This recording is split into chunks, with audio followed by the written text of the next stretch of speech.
Hello દોસ્તો, તો આજે આપણે એસએસસી જીડીમાં કઈ રીતે ફોર્મ ભરવું તેની સંપૂર્ણ માહિતી વિગતવાર આ વિડીયોમાં જોઈશું. સૌપ્રથમ ક્રોમ ઓપન કરી લેવાનું છે. ત્યારબાદ એસએસસી જીડી સર્ચ કરી લેવાનું છે. ત્યારબાદ એસએસસી જીડીની ઓફિશિયલ વેબસાઇટ ઓપન કરી લેવાની છે.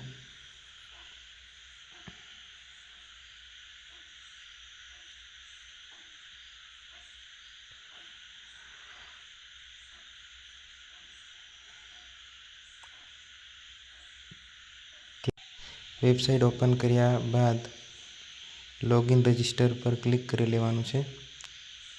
જે મિત્રોએ રજિસ્ટ્રેશન કર્યું હશે તેમની પાસે રજિસ્ટ્રેશન નંબર અને પાસવર્ડ હશે તે મિત્રોએ લોગિન કરી લેવાનું છે. અને જે મિત્રો પહેલીવાર ફોર્મ ભરવા જઈ રહ્યા છે તે મિત્રોએ નીચે રજિસ્ટરના ઉપર ક્લિક કરી ન્યૂ ટેબ ઓપન કરી લેવાનું છે. ત્યારબાદ કન્ટિન્યુ પર ક્લિક કરી લેવાનું છે. પર્સનલ ડિટેલ્સમાં ફર્સ્ટ નંબરમાં તમે આધાર કાર્ડ ધરાવો છો તો યસ કરવાનું છે. ત્યારબાદ આધાર કાર્ડ નંબર લખવાનો છે.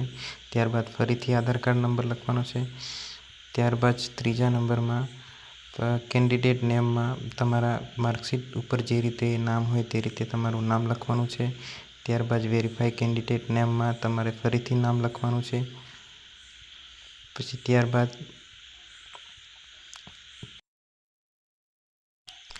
4 નંબરમાં હેવ યુ ચેન્જ નેમમાં નો કરવાનું છે. જો તમારું બીજું કોઈ નામ હોય તો યસ કરવાનું છે. જેન્ડરમાં તમારે જેન્ડર સિલેક્ટ કરી લેવાનું છે. વેરીફાઈ જેન્ડરમાં ફરીથી સિલેક્ટ કરી લેવાનું છે. ત્યારબાદ તમારી જન્મ તારીખ સિલેક્ટ કરી લેવાની છે. ફરીથી જન્મ તારીખ તમારી સિલેક્ટ કરી લેવાની છે. ત્યારબાદ તમારું ફાધરના નામ લખી લેવાનું છે. ત્યારબાદ ફરીથી ફાધરનું નામ, ત્યારબાદ મધરનું નામ લખવાનું છે. ફરીથી મધરનું નામ લખવાનું છે. ત્યારબાદ તમે તમારું એજ્યુકેશન બોર્ડ સિલેક્ટ કરી લેવાનું છે. પછી ફરીથી તમારે એજ્યુકેશન બોર્ડ સિલેક્ટ કરી લેવાનું છે. ત્યારબાદ તમારા માર્કશીટ ઉપર જે રોલ નંબર હોય લખેલો હોય છે તે રોલ નંબર અહીં ટાઈપ કરી દેવાનો છે. ત્યારબાદ વેરીફાઈ રોલ નંબરમાં ફરીથી તમારો રોલ નંબર ટાઈપ કરી દેવાનો છે. ત્યારબાદ પાસિંગ યર તમારે સિલેક્ટ કરી લેવાનું છે. વેરીફાઈ યર પાસિંગ યરમાં ફરીથી પાસિંગ યર કરી લેવાનું છે. તમારું હાઈએસ્ટ એજ્યુકેશન તમારે સિલેક્ટ કરી લેવાનું છે. કેન્ડિડેટ મોબાઈલ નંબર ટાઈપ કરી તેમાં ઓટીપી વેરીફાઈ કરી લેવાનું છે. ત્યારબાદ કેન્ડિડેટ ઈમેલ આઈડી ટાઈપ કરી અને તેમાં ઓટીપી વેરીફાઈ કરી લેવાનું છે.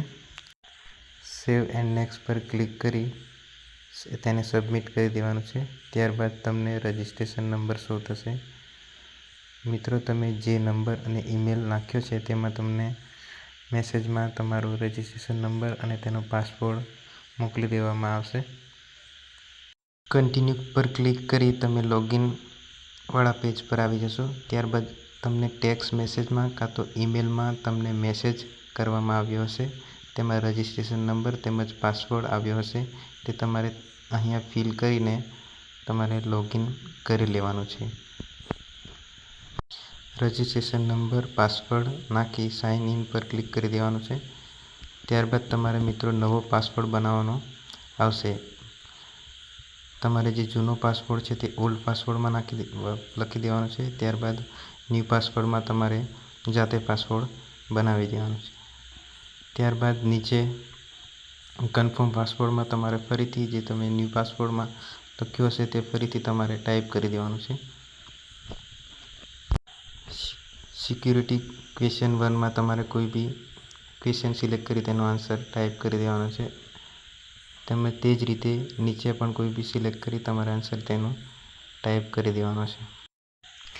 સેવ એન્ડ નેક્સ્ટ કરશો એટલે તમારો નવો પાસવર્ડ જનરેટ થઈ ગયો છે. તેથી ફરીથી લોગિન કરવાનું રહેશે. હવે રજિસ્ટ્રેશન નંબર તેમજ પાસવર્ડ અને કેપ્ચા નાખી તમારે ફરીથી લોગિન કરી લેવાનું છે. એડિશનલ ડિટેલ્સ કેટેગરીમાં તમારે તમારી કેટેગરી સિલેક્ટ કરી લેવાની છે. ત્યારબાદ વેરીફાઈ કેટેગરીમાં ફરીથી કેટેગરી સિલેક્ટ કરી લેવાની છે. ત્યારબાદ તમે ક્યાંના રહેવાસી છો તો સિટીઝન ઓફ ઇન્ડિયા સિલેક્ટ કરી લેવાનું છે. ત્યારબાદ આઈડેન્ટિફિકેશન માર્ક્સમાં તમારે શરીરની કોઈ પણ નિશાની લખી દેવાની છે. ત્યારબાદ તમે કોઈ શરીરમાં કોઈ કાપણ ધરાવતા હોય ડિસેબિલિટી, એમાં યસ નો કરી દેવાનું છે. ત્યારબાદ તમારું પરમેનન્ટ એડ્રેસ ટાઈપ કરી દેવાનું છે. ત્યારબાદ તમે તમારો સ્ટેટ, ડિસ્ટ્રિક્ટ તેમજ પિનકોડ ટાઈપ કરી દેવાનું છે. તેમજ ઉપર લખ્યા મુજબ પ્રેઝન્ટ એડ્રેસ સેમ હોય તો યસ કરી દેવાનું છે. ત્યારબાદ સેવ એન્ડ નેક્સ્ટ પર ક્લિક કરી ઓકે કરી દેવાનું છે. ડિક્લેરેશનમાં આઈ એગ્રી પર ક્લિક કરી ડિક્લેર કરશો એટલે તમારું વન ટાઈમ રજિસ્ટ્રેશન સક્સેસફુલી થઈ જશે.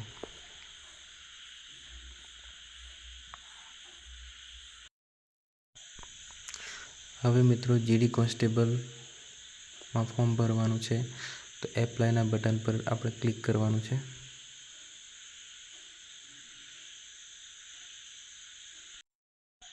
ટર્મ એન્ડ કન્ડિશન વાંચી ફિલ ફોર્મ પર ક્લિક કરી દેવાનું છે.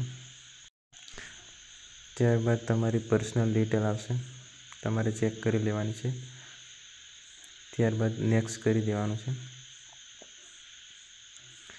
ઓકે પર ક્લિક કરી દેવાનું. એજ્યુકેશન ડિટેલમાં તમારે હાઈએસ્ટ એજ્યુકેશન સિલેક્ટ કરી લેવાનું છે. ત્યારબાદ તમારે 10th પર્સન્ટેજ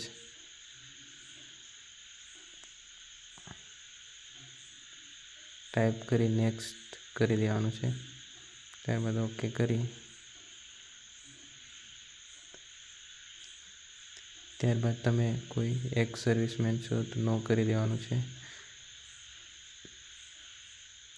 પછી તમારે એજ રિલેક્શન હોય તો યસ કરી દેવાનું છે. એજ રિલેક્શન કોડ પર સિલેક્ટ કરી તમારે કોડ સિલેક્ટ કરી લેવાનો છે. ત્યારબાદ તમે એસએસસી ડિપાર્ટમેન્ટને તમારી ઇન્ફોર્મેશન આપવા માંગો છો, યસ યા નોમાં તો યસ કરી દેવાનું છે. સેવ એન્ડ નેક્સ્ટ પર ક્લિક કરી ઓકે કરી દેવાનું છે. ત્યારબાદ પરફોર્મન્સ ઓફ એક્ઝામિનેશન સેન્ટર તમારે સિલેક્ટ કરી લેવાના છે. 3 સેન્ટર તમારે સિલેક્ટ કરવાના છે, જે તમારી નજીક પડતા 3 એક્ઝામિનેશન સેન્ટર તમારે સિલેક્ટ કરી લેવાના છે. મીડિયમ ફોર કમ્પ્યુટર બેઝ એક્ઝામિનેશનમાં તમારે લેંગ્વેજ સિલેક્ટ કરી લેવાની છે.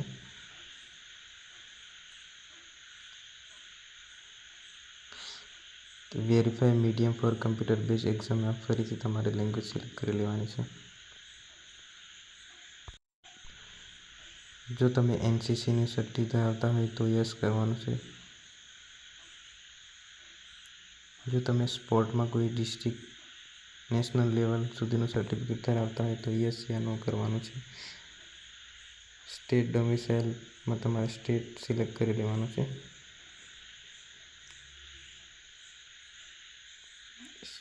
ફરીથી વેરીફાઈ સ્ટેટમાં ફરીથી સ્ટેટ સિલેક્ટ કરી લેવાનું છે. ત્યારબાદ ડિસ્ટ્રિક્ટ સિલેક્ટ કરી લેવાનું છે.